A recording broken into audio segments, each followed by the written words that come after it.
Welcome back to True Crime Pulse. Christmas Eve morning in Laconia, New Hampshire, was meant to be a time of joy and anticipation. But at apartment 67 on Blueberry Lane, something had gone wrong.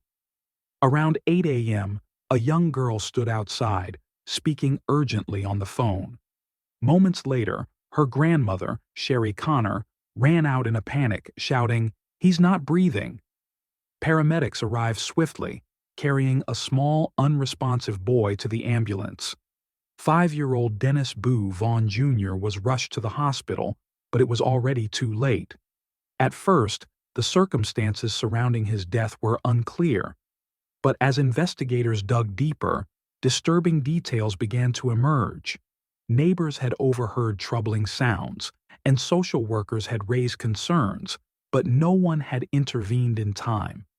Now, the grim reality of what had been happening behind closed doors was finally coming to light.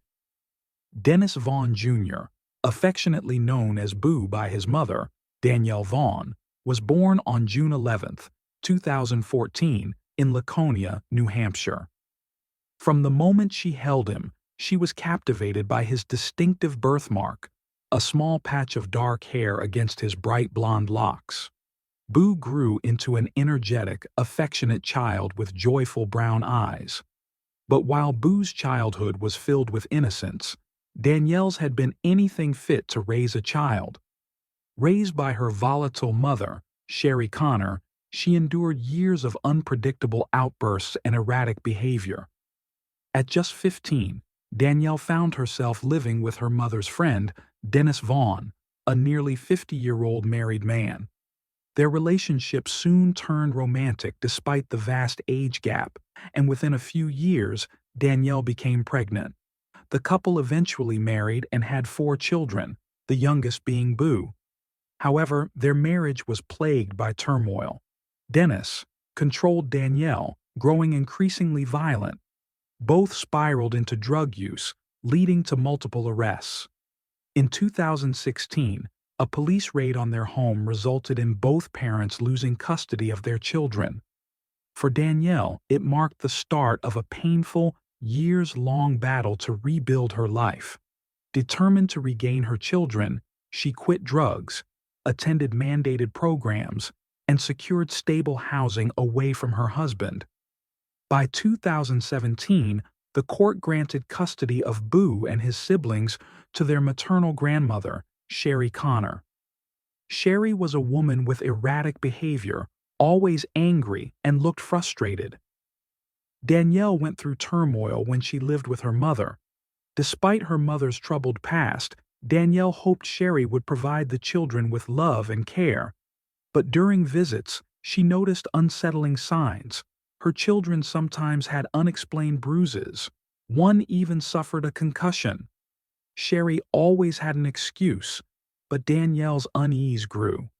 One day, she spotted finger-shaped bruises on their chins, a chilling reminder of how her mother had once grabbed her in the same way, lifting her off the ground while screaming. The children also appeared malnourished. When Danielle visited for Christmas in 2018, she was horrified by what she saw. The home was in squalor. Animal and human waste covered the floors.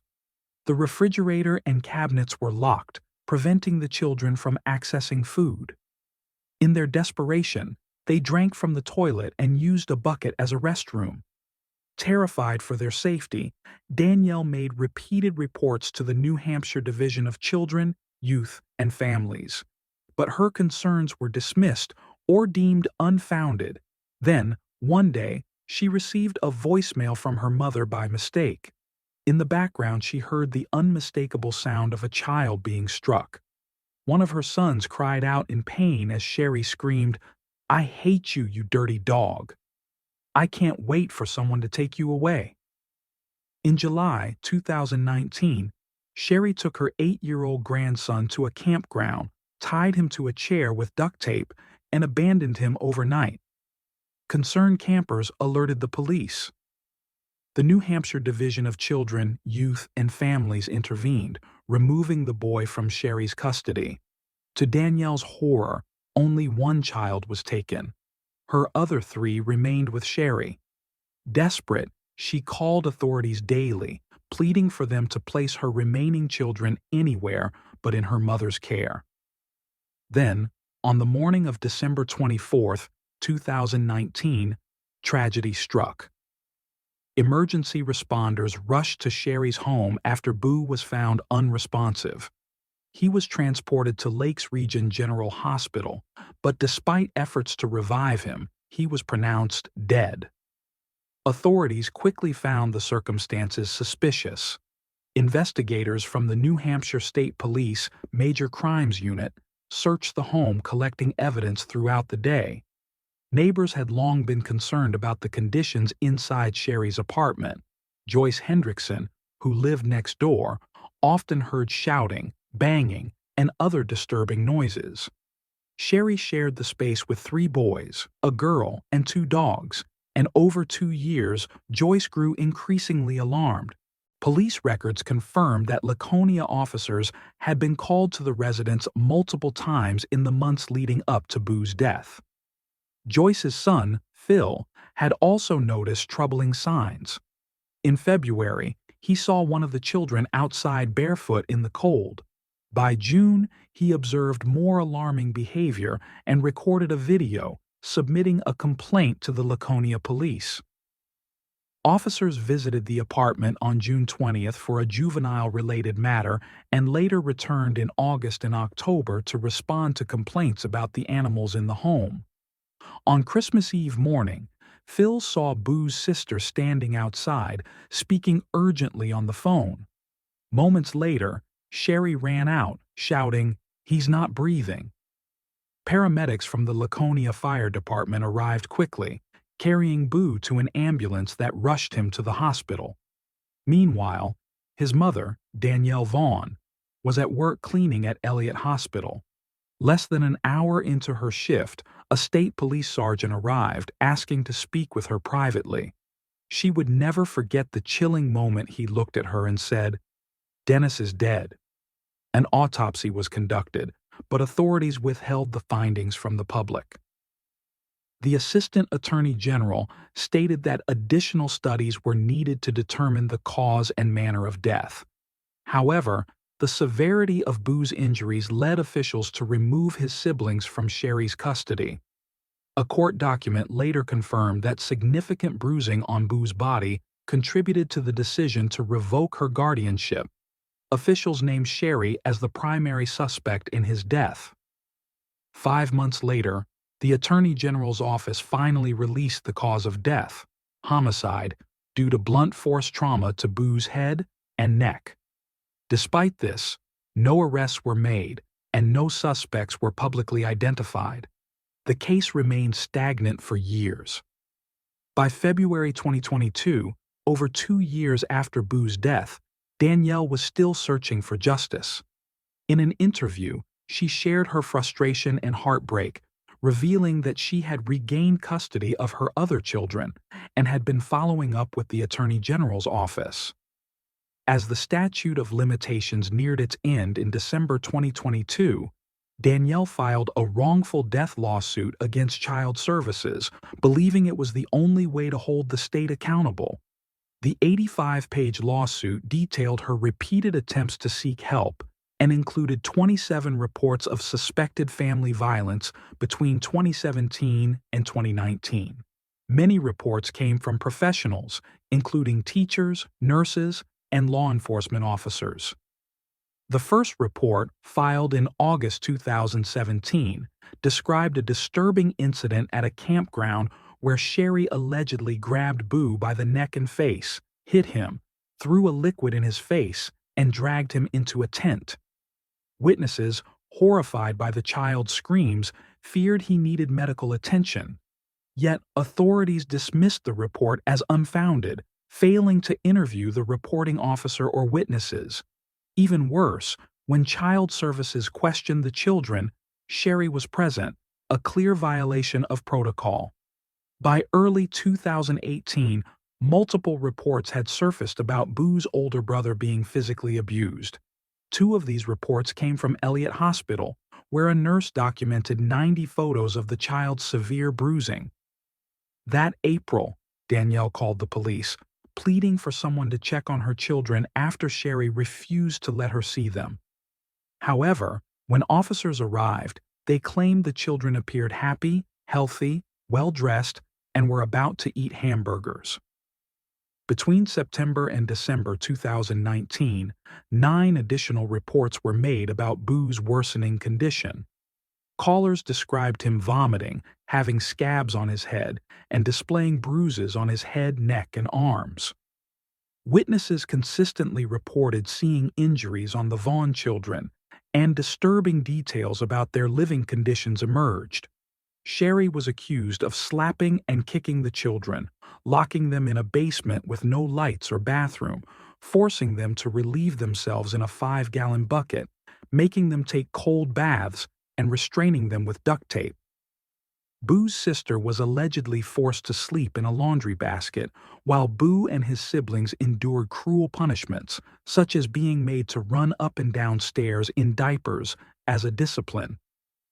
According to the lawsuit, Boo was often strapped into a high chair for extended periods, including overnight, when he was just 4 years old. Sherry allegedly fed him expired canned food straight from the can, without heating it. In January 2019, a concerned neighbor called the police to report loud yelling and banging from Sherry's apartment. The caller pleaded for an officer to check on the children, describing the constant noise and screaming. They also mentioned having video evidence of the children left outside barefoot for an hour in the winter. When officers arrived, they classified the incident as a noise complaint. Sherry explained that she was disciplining one of the children by making him run up and down the stairs 10 times for urinating on the wall. After briefly speaking with the child, who repeated her explanation, the officer merely advised Sherry to keep the noise down and left. Further reports painted a grim picture. A school social worker noted that Boo and his siblings frequently arrived at school with bruises. Sherry was known to have a history of substance abuse, and there were suspicions she suffered from undiagnosed mental health issues. Another report revealed that Sherry believed the boys were influenced by the devil, whom she associated with their father. She claimed to have found God and was determined to purge them of their father's influence through spiritual intervention. An internal school email documented growing concern that child services was failing to act on these warnings. Just 9 days after that email was written, Boo was dead. The lawsuit further alleged that, in the days leading up to Boo's death, Sherry informed Danielle that Boo was experiencing hallucinations and was unable to eat or drink. She reportedly claimed that Boo knew he was going to die and told her the devil was coming for him. After Boo's passing on Christmas Eve, a social services worker documented Sherry's reaction. She shouted that the police didn't care about children and were ruining Christmas. Danielle expressed deep frustration over losing custody of her children, only for them to end up in an even worse situation. The local community rallied around Boo's memory, putting up flyers with the message, "Don't forget Dennis." One determined woman even marched to the mayor's office, holding a photo of Boo as she demanded action. Criticism mounted against the Attorney General's office for failing to seek public tips on Boo's case. The Laconia Police Department never used its social media platforms to request information, and the governor faced condemnation for not advocating for Boo's case as he had for other child victims in New Hampshire. Unlike 3 other cases involving children, which prompted an official state review, Boo's murder received no such attention. A news report referred to him as the 5-year-old homicide victim that no one was talking about. The lack of resolution in Boo's case struck a chord with those familiar with similar injustices, including the unresolved death of 19-month-old Ayla Reynolds in Maine, which had remained unanswered for over a decade. By this time, Sherry had moved to Maine and agreed to speak with the New Hampshire Bulletin via Facebook Messenger. She admitted she had only spoken to investigators once. After my interview with the detective, I decided I wasn't talking to anybody anymore. They were mean to me. I don't trust anyone.